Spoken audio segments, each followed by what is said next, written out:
오늘 SBS 뉴스예요. 2026년도 1월 19일자 기사. 강간살인 저질러 징역 15년 30대 대출소하더니 결국 뭐 이런 사람들은 뭐 안 봐도 비디오죠.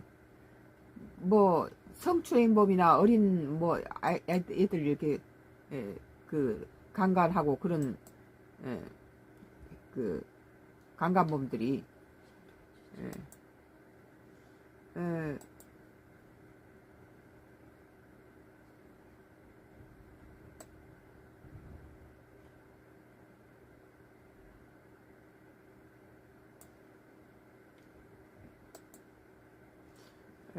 출소하면은 그대로 또 그 짓을 해요.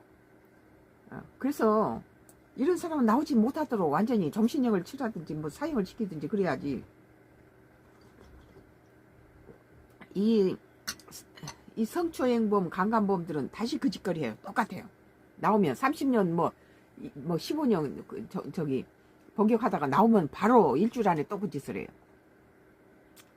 20년 전 초등학생을 성추행하고 살해해서 징역 15년을 복역한 뒤 또다시 성범죄를 저지른 30대 남성에게 징역 7년 6개월이 선고됐습니다. 20년 전에 초등학생을 성추행하고 그 아이를 죽여서 살해해서 징역 15년을 복역한 뒤에 나와가지고 바로 일주일도 안 돼서 바로 또 이런 짓을 한다는 거예요.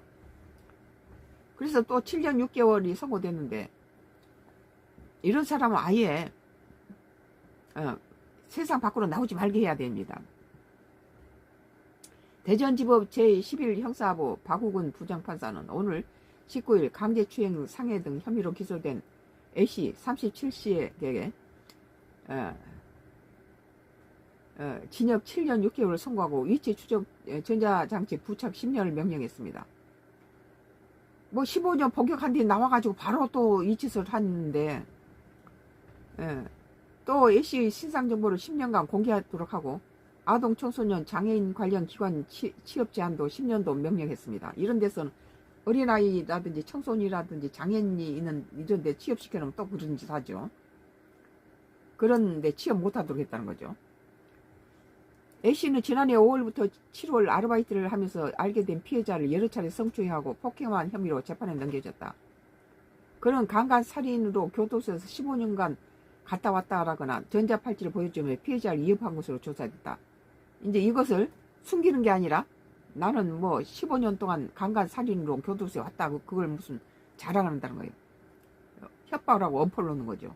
그리고 자기 전자팔찌를 갖다가 전자발찌를 숨기는 게 아니라 보여주면서 피해자를 겁박해서